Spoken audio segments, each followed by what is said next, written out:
Many things. Before there were people here, it was a huge lake, and then the lake cleared and it became a forest.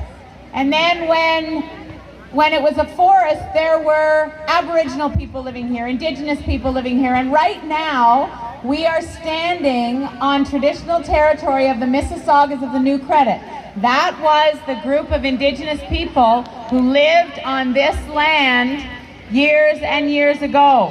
And then when settlers came, this became farmland. So it's been a lake, it's been a forest, it's been a farm, and then it became in 1920. Does anybody know what this land was in 1920?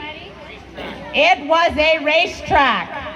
And I will tell you, my grandfather, who was practicing medicine in Toronto at the time, sometimes would come over here and watch the horses. I'm sure he didn't gamble because he was my grandfather, but you never know.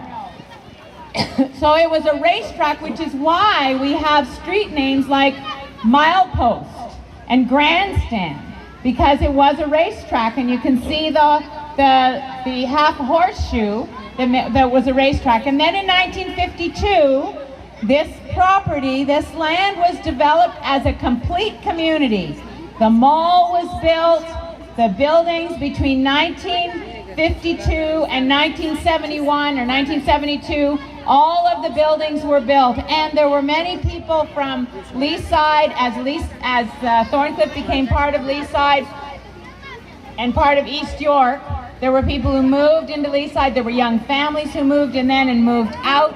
And then between 1972 and now, the whole neighborhood has changed. And Thorncliffe has become what we call affectionately a rival city. So there's a combination of people who have lived here for a very long time and people who are just newly arrived.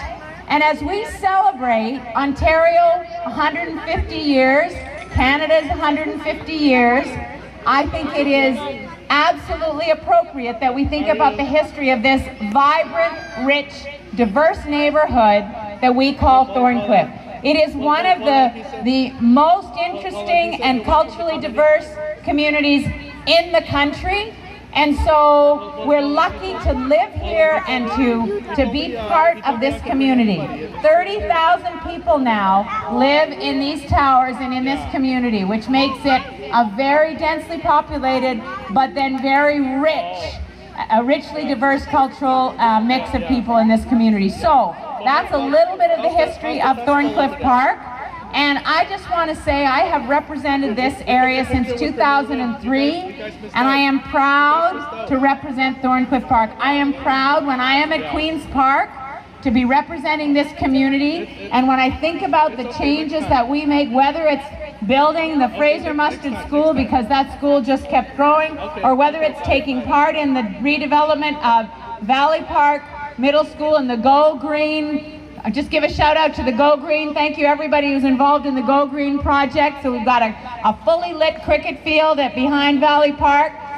Whether it is making sure that we have a health hub, we're developing a health hub.